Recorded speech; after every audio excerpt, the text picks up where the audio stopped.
আসসালামু আলাইকুম। আশা করছি যে যার অবস্থান থেকে সুস্থ ভালো আছেন। আলহামদুলিল্লাহ আমরাও বেশ ভালো আছি।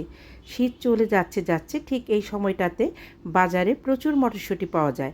আর এই মটরশুঁটিগুলো দিয়ে আমরা বিভিন্নভাবে বিভিন্ন মুখরোচক খাবার তৈরি করতে পারি। তেমনই একটি খাবার রেসিপি আজকে আপনাদের সঙ্গে শেয়ার করব। আমন্ত্রণ জানাচ্ছি দিলরুবা হেসেলে। অনুরোধ করব লাইক দিয়ে রেসিপিটি কন্টিনিউ করবেন। আশা করছি রেসিপিটা আপনাদের কাছে ভালো লাগবে। আজকের রেসিপির জন্য বগুড়ার একদম ছোট ছোট আলুগুলো সেদ্ধ করে নিয়েছি 95% 250 গ্রাম।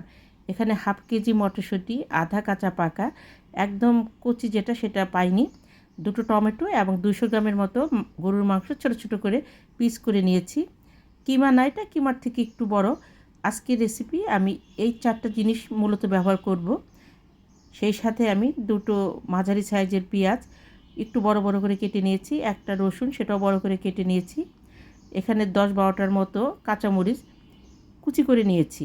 সেই সাথে সামান্য দারুচিনি, একটা কালো এলাচ, 3-4টা সবুজ এলাচ, 7-8টা লবঙ্গ, পরিমাণ মতো ব্ল্যাক পেপার এবং খুব সামান্য স্টার অ্যানিস নিয়েছি। হাফ চা চামচের থেকেও একটু বেশি জিরা, হাফ চা চামচের মতো সাদা সরিষা, 4-5 দানা মেথি, রাঁধুনি এবং খুব সামান্য মিষ্টি জিরা। এটা দেখে বুঝে নেন। খুব সামান্য পরিমাণ মশলা আমি বেটে নেব। এই মশলাগুলো পরিমাণে কম দিলে পুরো তরকারিতে খুব সুন্দর একটি ফ্লেভার যোগ হয়। কোনো মশলাই বোঝা যাবে না যে আপনি এই মশলাটা দিয়েছেন, কিন্তু পুরো তরকারি জুড়ে খুব সুন্দর একটি ফ্লেভার থাকবে। আমি পরিমাণ মতো তেল দিয়ে গ্যাসের ফ্লেমটা অন করে গরম মশলাগুলো দিয়ে দিব। 5-6 সেকেন্ড আমি এটাকে তেলে ভেজে নেব। গরম মশলার ফ্লেভারটা যখন তেলের সঙ্গে মিশে যাবে তখন পেঁয়াজ এবং রসুনটা দিয়ে মিনিট 2-এর মতো ভেজে নেব। এটাকে লাল লাল করে ভাজবো না, দেখে বুঝে নেবেন। আমি আজকে 200 গ্রামের মতো গরুর মাংস ছোট ছোট করে কেটে নেওয়া, 250 গ্রাম আলু এবং হাফ কেজি মটরশুঁটি দিয়ে একটা রেসিপি তৈরি করেছিলাম বাসার জন্য, সেটাই আমি আপনাদের সঙ্গে শেয়ার করছি। এটা খেতে ভীষণ ভালো লেগেছিল। পেঁয়াজটা যখন ঠিক এই রকম কালার আসবে তখন এখানে আমি 1.5 চা চামচের মতো আদা রসুন একত্রে পেস্ট করে দিয়ে দিলাম। 1 চা চামচ উঁচু উঁচু ধনিয়ার গুঁড়া, হাফ চা চামচ হলুদের গুঁড়া এবং 1 চা চামচ শুকনো মরিচের গুঁড়া দিব। এখানে যেহেতু ব্ল্যাক পেপারটা বেশ ব্যবহার করেছি, কাঁচা মরিচ ব্যবহার করব, কাজেই শুকনো মরিচের পরিমাপটা আমি খুব একটা বেশি দেইনি। 1 চা চামচ দিলেই হবে। ঝালটা আপনারা আপনাদের পছন্দ অনুযায়ী দিয়ে নেবেন। মশলাটাকে খুব ভালোভাবে কষিয়ে নেব। বেটে রাখা মশলাটাকে আমি এখন দিয়ে পাটাটা ধুয়ে খুব সামান্য পানি দিয়ে মশলাটাকে খুব ভালোভাবে কষিয়ে নেব। যখন মশলার থেকে ঠিক এভাবে তেল ছেড়ে দিবে তখন ছোট ছোট কেটে রাখা গরুর গোশগুলো দিয়ে ভালোভাবে কষিয়ে নেব। এটা মুরগি, খাসি যে কোনো গোশ দিয়ে করলে খেতে ভালো লাগে। এটা ঢেকে ঢেকে লো টু মিডিয়াম হিটে মাংসটাকে সেদ্ধ করে নেব। লবণটা পরিমাণ মতো দিয়ে নিতে হবে। আমার যে সকল বন্ধুরা দিলরুবা হেসেলকে সাবস্ক্রাইব করে পাশে আছেন তাদেরকে অসংখ্য ধন্যবাদ। আর যে সকল বন্ধুরা আমার রেসিপিগুলো দেখছেন এখনও সাবস্ক্রাইব করেননি, প্লিজ দেখতে দেখতে সাবস্ক্রাইব করে দিবেন। সেই সাথে আপনাদের লাইকটা দিতে ভুলবেন না। আপনার একটা লাইক আমাকে এগিয়ে যেতে অনেকটা সাহায্য করবে। প্লিজ লাইকটা দিয়ে রেসিপিটি কন্টিনিউ করবেন। আমি সেদ্ধ করে রাখা আলুগুলো দিয়ে দেব। যখন মাংসটা পুরোপুরি সেদ্ধ হয়ে যাবে ঠিক সেই মুহূর্তে আলুগুলো দিয়ে নিতে হবে। আলুগুলো তো আমার সেদ্ধ করা, এবং আলুগুলো যখন আমি সেদ্ধ করেছিলাম তখন এখানে সামান্য লবণ দিয়ে সেদ্ধ করে নিয়েছিলাম।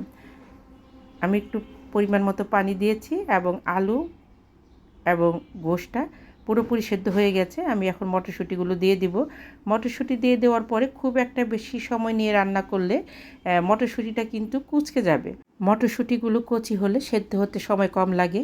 এই মটরশুঁটিগুলো যেহেতু আধা কাঁচা ছিল কাজে সেদ্ধ হতে কিছুটা সময় নিয়েছে। আমি খুব ভালোভাবে কষিয়ে নিয়েছি এবং সবগুলোই প্রায় সেদ্ধ হয়ে গেছে। মশলা থেকে তেল ছেড়ে দিয়েছে। এই পর্যায়ে এসে আমি কেটে রাখা টমেটোগুলো দিয়ে দিব এবং ঢেকে 3 মিনিটের মতো কষিয়ে নেব। 3 মিনিট পরে আমি আবার নেড়ে চেড়ে উষ্ণ গরম পানি দিব, ঠিক যতটুকু আমি গ্রেভি রাখব। পানি দিয়ে আমি ঢেকে একবারে রান্নার শেষে এসে আপনাদেরকে দেখাচ্ছি।